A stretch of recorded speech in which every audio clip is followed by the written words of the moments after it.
It sank into the swamp. So, I built a second one. That sank into the swamp. So I built a third one. That burned down, fell over, then sank into the swamp.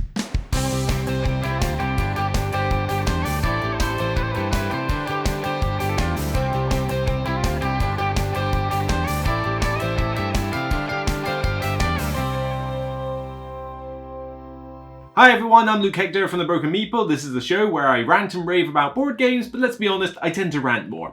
We'll get on with the show in just a minute, but first I'd like my sponsor to have a quick word with you.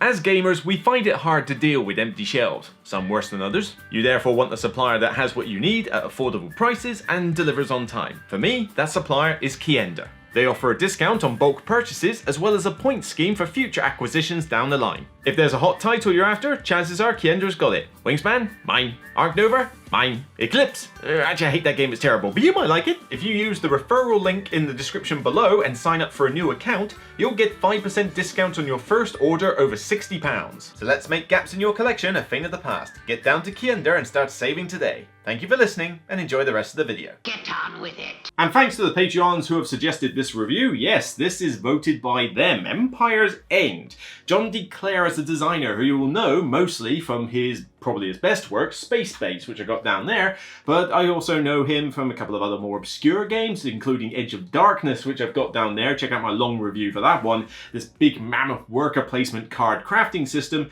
and of course you've got Mystic Veil that's also on the shelf. You know, generally he's my designer for card crafting. When it comes to his other spin-off games, I haven't, apart from Space Base, I haven't really gelled with them as much, but I was curious to see where this small one kind of landed for two reasons. Firstly, it borrows the no thanks mechanism where you bid in order to not take a card because taking the card is bad for you. This was done very well in No Thanks. I've probably still got it on a shelf somewhere as a tiny little micro game, but to see it replicated in a game that's a little bit more involved is like, okay, that's a bit different. I'm up for, you know, a little bit of innovation in this respect. But the other reason I was intrigued by this is because I barely see anybody talk about this, and I don't see anybody play this at all. It's only ranked 2,500 on Board Game Geek, which, let's face it, is not the highest rating to ever give it. Not that I trust the rankings that much.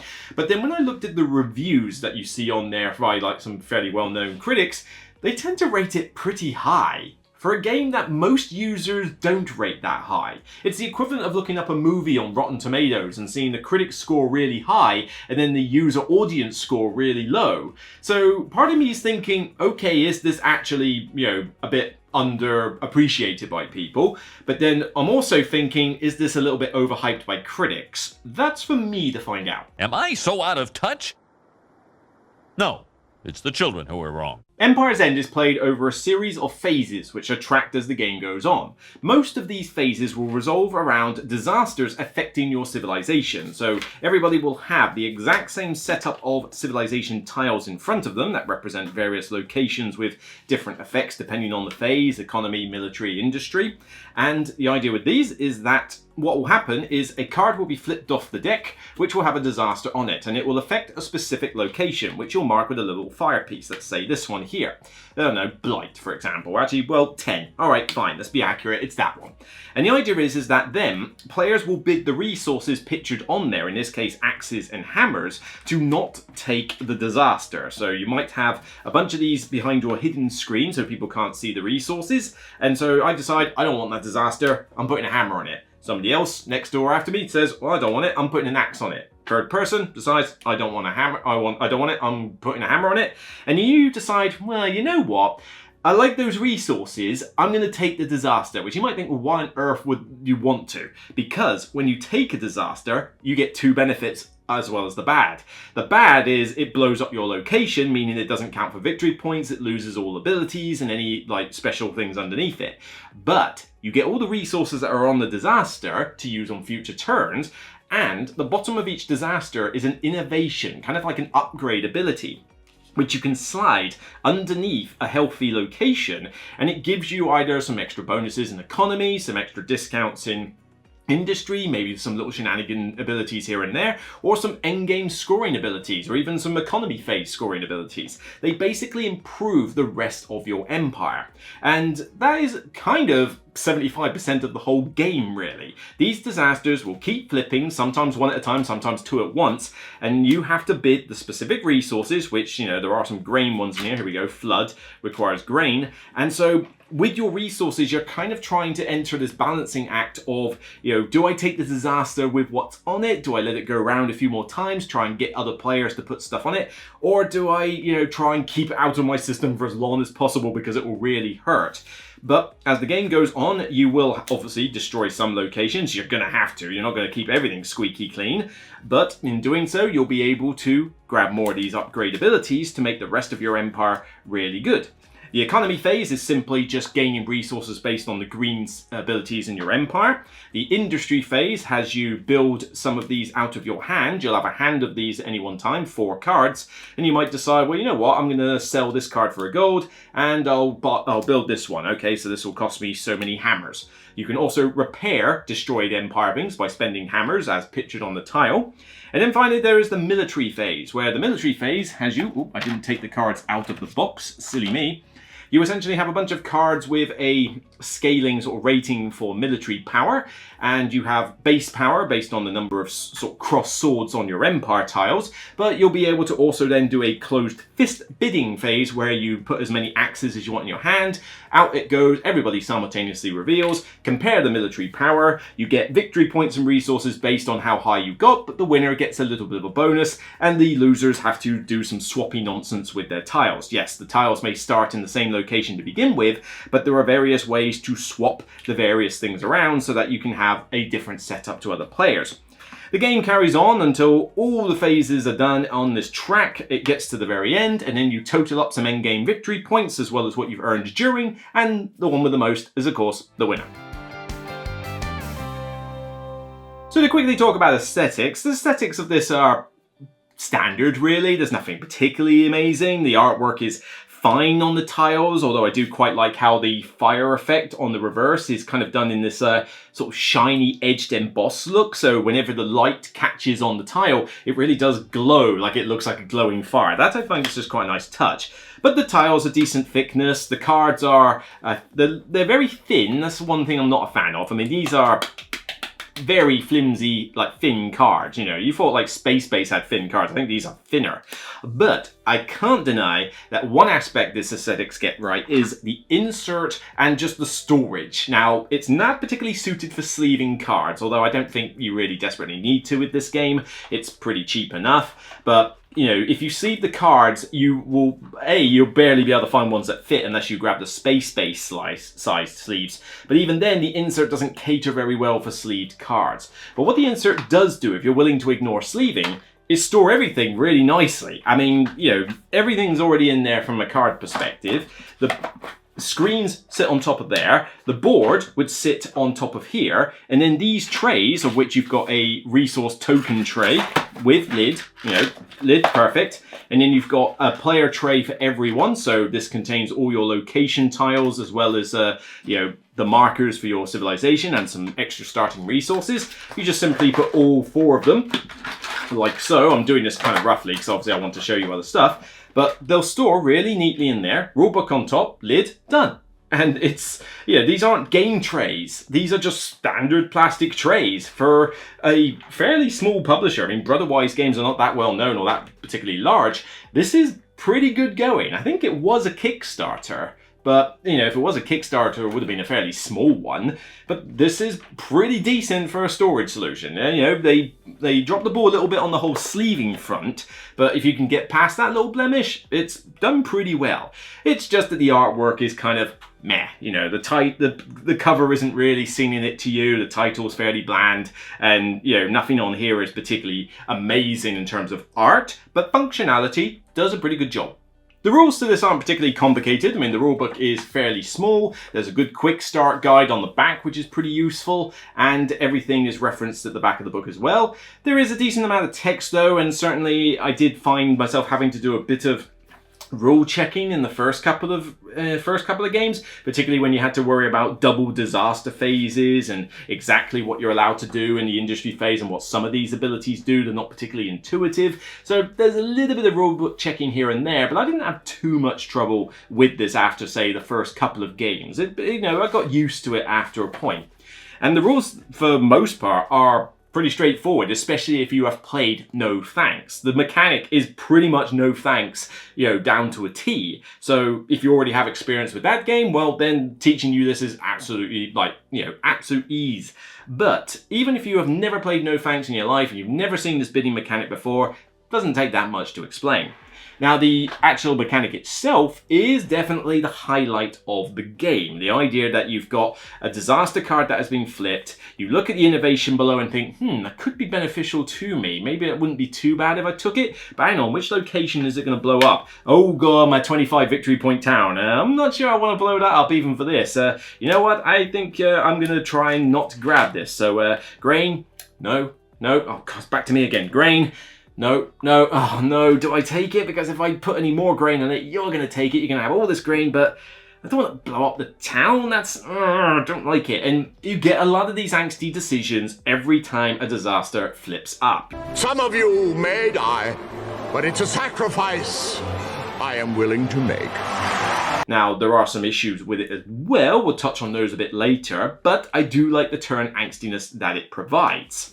In terms of the innovations themselves, it's cool that you can slightly customize your playstyle as the game goes on. You'll start off identical, but as the game progresses, you will swap some of these tiles around, and you will be able to get all sorts of these different innovations. I mean, every industry phase, you can build 2 of these max out of your hand, and if you take several disasters, then, well, you'll have even more of them in your empire. And they do all sorts of things. I mean, they can add to your military phase. I had one game where I had so many swords down the bottom that, yes, I kind of struggled a little bit for certain resources, but when it came to the military phase, it was just boom, dominance, like not a problem. But then you got other ones that actually reward you if they blow up. You've got endgame scoring for having resources or being next to certain tiles. And, we'll touch on this a little bit more later, but there's even some abilities straight out of Space Base where you can trigger them by putting a cube on them to say, right, well, I don't need to put a resource on this, or I can negate this. So there's a decent amount of variety in the abilities, and this choice over which ones do I build, which ones am I willing to take a disaster for in order to get this innovation is definitely where the highlight of this game is. There are a few bad things to go over, but none of which are particularly game-breaking, but there does seem to be quite a few of them. Firstly, let's talk about probably the biggest one of the lot, which is the duration of the game. 45 to 60 minutes is what's quoted on the box. Good friggin' luck with that. Yeah, 45 to 60 is a little bit optimistic. You are really honestly looking at 60 to 90. You could possibly do this 2 players in 45 minutes if you know what you're doing. But every game I've played of this with 3 or 4 players never takes lower than 75 minutes. It's always taken longer than that. And 90 minutes for a 3 player is not unreasonable. Hell, I have seen 4 players, go to 2 hours. It can go long if players take a while to sort out their industry phases, the economy phases. I mean, yes, they are supposed to be simultaneous, but you're still only going as fast as your lowest common denominator. And if you're playing the game with 4 or more players, you have to do even more disasters because you have multiple of them, in a particular round. And if there's 2 disasters in a round, then you've got more to consider as to what resources I have, what they're going to blow up, etc. So the game easily is longer than 45 to 60 minutes, which is not to say that the game is stupidly long in general, but let's consider some other negatives first.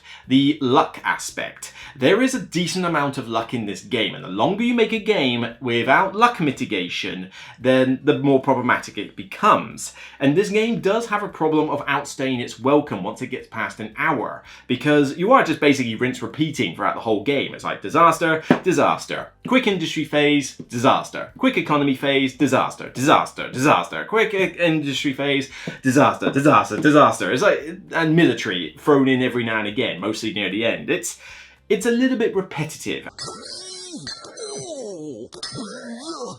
Well, that was pointless. So let's talk more about this luck aspect. Every disaster that comes out is random. Every innovation you draw from the deck is random, and there is no luck mitigation for this, bar one innovation ability that might let you change the top disaster that gets flipped. That's the only way you can mitigate these aspects, right? So your civilization will start off identical to begin with, but very quickly, with some swapping shenanigans and various things getting blown up, it's going to be different for other players. Particularly where you put these innovations, I might stack it, I might put an innovation on a tile that you don't do it on yours, and suddenly that tile is worth more for me than anybody else. But let's say we flip a card number 7 here, fire. Okay, 1, 2, 3, 4, 5, 6, 7. It's this one. So for me there, it's an 8 victory point farm. Not too big a deal. For somebody else, it might be their 3 victory point farm. Even less of a big deal. For somebody else, it could be their 32 point city. And given that 32 points is like a fifth of your score on average, unless you've got a good hammer income, that is not a tile you can afford to let blow up under any circumstances. It is a massive blow because it takes like 12 hammers to fix, and it's insanely hard to get that many hammers. But the problem is that this is one card, right? So, okay, fine, it blows up, not a problem. That's happened. I then flip over another card, and it also says 7. And then it says 7 again. And then it says 7 or 8, it says, one of the two that's already blown up. This could happen, and in one game it did. We had one that just constantly kept repeating the same area of the board. The problem is, for one player, that's not a big deal because they're small victory point values, I haven't put anything there, whoopee-doo. But for another player, it's absolutely crippling because they can't afford to have their giant towns and their big city blow up. But the deck is constantly bringing out disaster cards saying, these are going to blow up, these are going to blow up. That person is fighting a much tougher game than anybody else, and it's entirely down to luck of the draw without usually any means of mitigating it, bar that one innovation ability to to change the top card of a disaster deck, which isn't on that many innovation cards, to be frank. Just give us a fucking chance, you son of a bitch! And then you've got the idea of drawing the innovations in the first place. So you have 4 in your hand. You can choose whether to scrap them at the end of a round. But let's say, okay, I draw 4 new ones. Let's see, I've got endgame scoring for having farms. Well, they've already blown up. And I've got military boosts, but I've already got a decent amount of military. Okay, so these are mostly useless to me. Somebody else draws a few cards and suddenly gets like, oh, whoa, that gets me a lot of grain for this, and oh, that's perfect for where I've got there. So again, they're in a really good situation, and it doesn't seem like they, were any more skillful. It's just the cards just happen to come out in that way, and it benefits them rather than you. And this game does suffer a little bit on that. As much as the no thanks mechanic is still fun and tense, the idea of actually being able to plan anything in this game is pretty much non-existent. You can't plan for anything. You don't know what innovations you're going to draw. You don't know what disasters are going to come out of the deck. It's entirely random. So you're playing fully tactically, which I don't usually mind games that are mostly tactical, but this is tactical in the sense that bad stuff is happening to you, which for some players it's going to irk them. I don't mind it if the whole game is like that. Like the whole game is meant to be about, things bad happening to you, although there are limitations, as long as you can mitigate it to a reasonable perspective. I don't like In the Year of the Dragon by Stefan Feld, and that's another game where that one just basically throws everything in the kitchen sink at you to make your life miserable. Well, this one is doing that on a similar basis, just it's a lighter game, but you can find yourself in a position where the game just absolutely hates you. And that's not going to be a fun game for you if that happens. It's going to leave a bit of a sour note in your mouth. It also has a problem where you can kind of easily tell who's going to win by the time you get to about the 3/4 mark. I get to a point, it's like, well, I'm miles ahead on this point track because of militaries. I've got some endgame scoring here, so have you. I mean, yeah, I'm pretty much in the lead here, and it just ends up staying that way. So I've never had any surprise, oh wow, I didn't expect you to beat me on the scoring moments. They have never happened. Another little negative I have is that the game ends up being kind of a memory game at some respects, and I don't like memory games that much, and a lot of people don't. Memory games is probably going to be one of the least liked genres out there. But because your resources are behind a screen, and these are they do take a little bit of folding to get stand up, but these resources are here. There is no way I can remember whether somebody's got 3 axes, 5 axes, 100 axes, who knows? From round to round, there's just too much going on to do that. So when you're doing the bid for the disaster tiles, you don't really know whether somebody else is likely to carry on bidding or has no opportunity to bid because they don't have the pictured resources. Now, if they were revealed resources, so you knew exactly what everybody had, you could make that decision. You could think, well, hang on, if I keep this going long enough, they're definitely going to take this. You know, they're going to have to. They haven't got a choice. But then it could also still throw a spanner in the works where somebody you think, well, you've got enough resources there. I reckon you're going to carry this on for a while. And then they still take the tile and it's like, oh, okay, I didn't expect that. You know, you could still get surprised a little bit, but I do wonder if the game would play better if you didn't have these hidden. But while they're hidden, you've got the randomness of the card draw, you've got the randomness of the innovations that you get, and then you've got, effectively, a memory game for remembering what resources everybody has. And I don't mind that too much. You can make some educated guesses, but I don't know, it's just one of those other little irks that the game has that I think, maybe that could have been improved in some way. Aside from that, there's also one kind of throwaway mechanic that I don't think really needed to be in this game. I feel like this was John D. Clare trying to throw in something that makes you go, oh, I know, that's a John Clare game because this is in the game, and it's these cube abilities. Not a lot of these innovations have these cube abilities, and you start off with 2 locations that actually say you can refresh neighboring ability cards. But these 2 tiles, you would pretty much blow up instantly if not for the fact that they are fairly high victory point values. You know, so, you know, these most of the time are useless because you could go the whole game never drawing a single cube ability. But it's the same thing from Space Base. You know, it's that thing where you go, right, I've got an ability here that lets me swap the top disaster card, okay? Put a cube on it, I've done it, and now I've got to refresh it by taking the cube off. It's finicky, it's fiddly, it's kind of one of the more sort of clunky like rules of the game, and it just feels like it was an afterthought. Like, oh, I need more stuff to put on these cards than just these abilities. I'm kind of running out of ideas. We know what, hang on, let me just hijack this out of my space-based game, shove it on the cards, and that'll work. I mean, you barely have any cubes in the slot. I mean, you got about like 10? You know, 10, 12 cubes in there. This is how rare they think it is because they've barely given you like 12 cubes to deal with 4 players worth of cube abilities potentially. It's like, that's how like little it matters. Is that it? There's also not that much player interaction in this game. You've got the decision of, oh, you know, it's going around the different players and there'll be the resource, but because you can't see what their resources are, there's not really much you can deduce from them. So it's just another obstacle or another random effect as to whether it comes back round to you or not. But on top of that, the player scaling is a bit off. This is 2 to 4 players, and honestly, the most optimal count is probably 3, and it really does kind of need to be 3, because if you play this with 2, then there's not enough resources being passed around. If you play with 4, there most certainly is enough resources, but then you've got to play with all these extra disasters to deal with, which A, makes it more punishing potentially, but also elongates the game. But even though it's simultaneous, you've still got more to consider. But the length of the game in general is extended with 4 players beyond what is already an optimistic time frame on the backs. So 3 seems to be the right sweet spot. But it's bewildering that this board does not scale with players. I mean, you get some scaling. You know, I will, here we go, quickly sort of summarize here. So this is the 3 and 4 player section. With 2 players, you don't have as many disasters and phases to go through, so it certainly is a much faster game.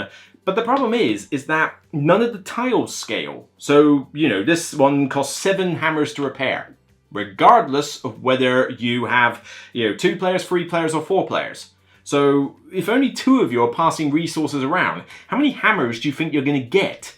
Suddenly anything that blows up is a massive deal. But if you've got 4 of you, if 4 of you are putting resources on those tiles and they're being passed around, then there could be a ton of resources on the tile before you take it. Suddenly repairing a location isn't anywhere near as bad. Yes, there's more disasters, so that might make up for it to some extent, but again, random draw the disasters, random draw the innovations, who knows what it will do. There's no easy way to, be certain about what effect it has.